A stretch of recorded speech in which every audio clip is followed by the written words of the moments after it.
I'd like a job, sir. No jobs. Freelance. Best thing in the world for a kid your age. You bring me some more shots of that newspaper-selling clown, maybe I'll take him off your hands. But I never said you have a job. Meat. I'll send you a nice box of Christmas meat. Best I can do. Get out of here. Get your host, Mr. Matt Munoz here, and I am always so happy to welcome back via the phone Los Angeles Times columnist, my homie and yours, no longer a rabble-rouser, or maybe he wasn't a rabble-rouser. If you remember our last conversation, I kind of gave him a list of who he should be identifying with, these labels that have been thrown at him. But you know, at the end of the day, he is a man of the people, Mr. Gustavo Arellano. Hey, man, I'm just a nerd. That's the only label anyone could affix to me. Rabble-rouser. Some people think I'm a rabble-rouser. Some people think I'm a vendido. So that's just a nerd. Everyone could agree on that. I got to say that. You know, I love that rabble-rouser thing. You know, I think it's because, you know, like early hip-hop when Public Enemy was really big. If you had a copy of Fear of a Black Planet, yeah. And there's that interview where they're talking to Chuck D, and he goes, some people have called you a rabble-rouser. And I was like, what a word. What a great word. It is. The rabble, the powers that be are always scared of the rabble. Yeah.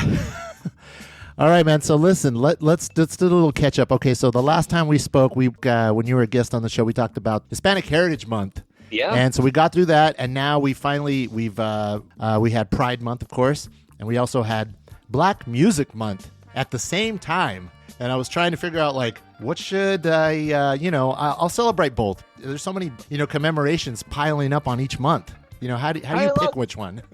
No, pick them all, pick them none, pick whichever ones you want. That's fine. I don't care. That's cool that there's Black Music Month, because Black music is so fundamental to basically every style of homegrown American music, save for indigenous music. And Pride Month, of course, I wrote a column for the LA Times talking about my own evolution as a hardcore homophobe to someone who, I'm an imperfect ally of LGBTQ, but I'm very much consider myself an ally. I don't understand why people get scared of certain months. Again, if you don't want to celebrate it, don't celebrate it. If you want to create your own month, go for it. Have fun. And then they're like, oh, what about white Pride Month? Go try to celebrate it and see everyone laughing. I know, so true. Of course, you have to get all the clowns that are like, we're going to celebrate heterosexual straight Pride Month. I was like, give me a break. Fun. Yeah, whatever. No one likes heterosexuals. They're boring. I know, but oh man, so we got coming up, let me see, in about another week, we're both going to be attending. I'm very excited that you were added as one of the official speakers at the National Association of Hispanic Journalists Conference. It's the first time, I believe it's the first time it's going to be held in LA. It's only held on the East Coast, but it's going to be held in LA from July 9th through the 13th. I'm going to be there every day. I know what day are you going to be speaking? I'm going to be there on Friday. On Friday. Okay, but for everybody who's listening right now, if you're going to be attending, hopefully we cross paths. So I'm going to be sending reminders if you follow my socials at Real Talk Show 661, or on my podcast, or on my personal Instagram. I know I've already kind of crossed paths and connected with some people, some of my colleagues, people that I've never actually met in person, but we've shared DMs and messages about our work in the industry, whether it's podcasting or journalism, or people who have kind of gotten out and kind of jumped back in like myself. But I'm really excited, and there's so many workshops that are going on. It's kind of hard to pick which one to go to. And have you had a chance? I know that we were talking earlier. I believe at this time when you're hearing the broadcast, I believe they're updating the website, and so there was nothing for us to really refer to in real time, unless you have something that I don't have, Gustavo. No, I of course, like a typical invitee to be on a panel, I hadn't even registered until like yesterday. So even though they told me like, you got to register, I'm like, oops, sorry. So I finally registered. I have not even had a chance to go, see anything. But look, this is the premier organization for Latino, Latinx, whatever you want to call yourself. It's all up to you. Journalists in the United States. They're celebrating 40 years this year, so it's a very special one. Not that the other ones are not special, but I bet you there's going to be a lot of current reporters, a lot of former reporters, a lot of the veteranos. They're going to have a lot of college reporters. So it's going to be great. Like when it is going to be a celebration of what we as Latinos offer journalism. And look, we offer it a lot, and there's a lot of us still, but there's not nearly enough. So I'm sure that's going to be some of the bigger themes to be discussed, which are the eternal themes, sadly. Yeah. No, okay, so I'm looking, thank you so much for that. I'm looking at one of the resources, the pages that they sent to me when I reached out to them to see if I can get somebody from the organization to come on the show. I knew I could reach out to my homie Gustavo Arellano, who's going to be speaking on Friday.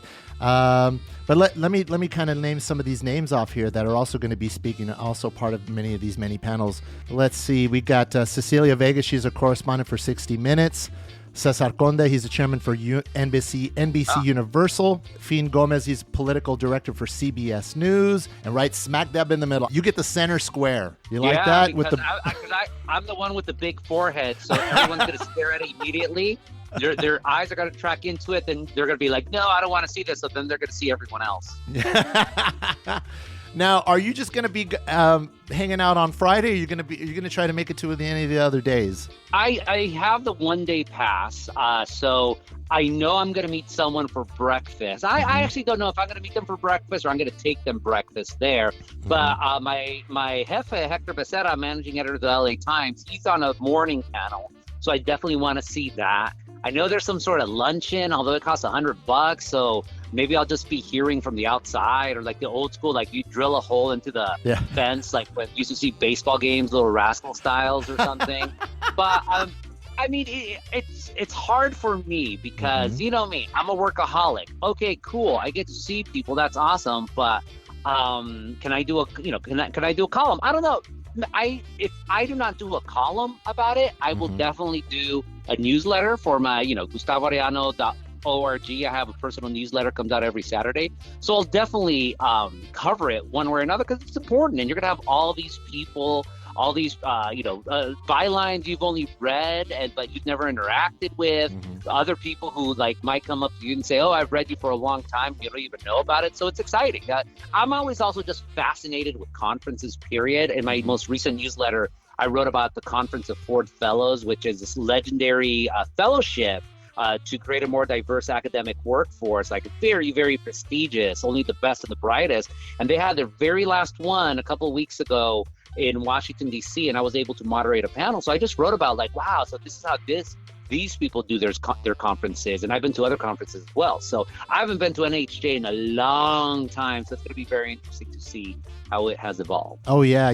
I've been a member of NAHJ for quite a while. But like I said, most of their events, I mean, the Los Angeles chapter kind of adopted me in because we don't have a chapter right around this area. Yeah, so they said, you could go ahead and consider yourself a member of the LA chapter. I was like, okay, cool. But I always wanted to attend one of the conferences, but they were always held in Miami, and I was like, I don't know if I can afford that. And I was just and then there's also the CCNMA that I'm a member of, and so that's also great. And so I'm starting, as we get closer to the convention, I'm starting to see a lot more activity, because I'm sure that when you commit to being a staff member of these organizations, you kind of have, you already have a busy schedule, but you kind of have to make time to kind of jump back into a role to create more awareness about the organization. And I'm always curious just to see if I'm going to see any familiar faces. And of course, me being over here in Bakersfield, Central Valley, we don't have any sort of Latino news organization or the team or people meeting with a bunch of Latino reporters, because it's a very small group. A lot of the prominent Latino reporters that were on some of the major channels in terms, like maybe the ABC affiliate or something like that, they've retired. We would also, Bakersfield will also welcome some of the veteran LA reporters that would have their final bow in Bakersfield, but then they retired. Familiar faces that you always knew from those big stations in Los Angeles. And so I'm really curious. I'm just going to go over there with my eyes wide open and a lot of questions for a lot of these a lot of these organizations. I'm going to be attending one of the workshops. I'm not going to say which one because I don't want to. I want to surprise everybody if I show up, and maybe there might be somebody that I know. And so I'm really looking forward to kind of like, pressing the flesh, doing a lot of networking, and of course, supporting you. What is your panel discussion going to be about? It is supposed to be about banned books. That's all I know. Oh, I also know that Ray Suarez, the legendary reporter who was on, Talk of the Nation forever on NPR, and just came out with a book. He's also going to be a panelist. And I didn't catch the name of the other two people. But look, especially when it comes with Latinos, we know about book bans. We remember the banning of Mexican American studies in the Tucson Unified School District last decade, and a bunch of Chicano study, not even Chicano study books, everything from Sandra Cisneros to Rudy Acuña to other far more radical tomes were banned. And sadly, down here in Orange County, you also have attempts to banning books in Huntington Beach through the Mexican Ecuadorian mayor, Gracie Vandermark, who I profiled a couple of weeks ago. So I'm glad that all the other panels look great, but I just think any attempts at censorship need to be discussed and need to be really looked at and examined by Latino journalists and Latinos everywhere, because they'll come for us. Our literature has been controversial for far too long, and it always will be. So what are we going to do about it? Yeah, no, definitely. That's going to be exciting, man. I'm seriously so excited. I looked at the list of a lot of the workshops, and like I said before we started, was that it's going to be kind of tough to pick which one you want to go to. I reached out to my colleague, my longtime friend, Mr. Dan Pacheco. He's going to be talking about AI and those kind of innovations in the journalism industry. The first time I met Dan Pacheco, he's out of Colorado, is when he was hired by the Bakersfield Californian to create these niche products for the newspaper. I mean, this is when the economy was doing great and the newspaper was just doing gangbuster business. I mean, they had huge newsrooms. We had multiple floors. And when I got hired, they had a niche product division called Mercado Nuevo. And they had a Latino magazine called Mas Magazine. It was written for second and third generation Hispanics, written in English. That's where I got my start, my first story. And then they also had the Bakotopia.com, which was kind of a MySpace of Bakersfield. They were jumping on that kind of like early at the dawn of social networking. I mean, Facebook I don't think Facebook had even come out yet. There was I think Fence Post.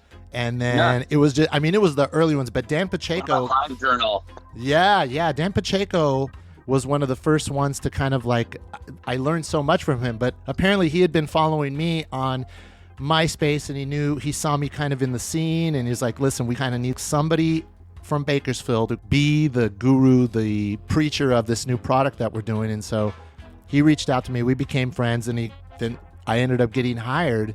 And Dan had since moved on when the economy had crashed and a lot of the products had gone away.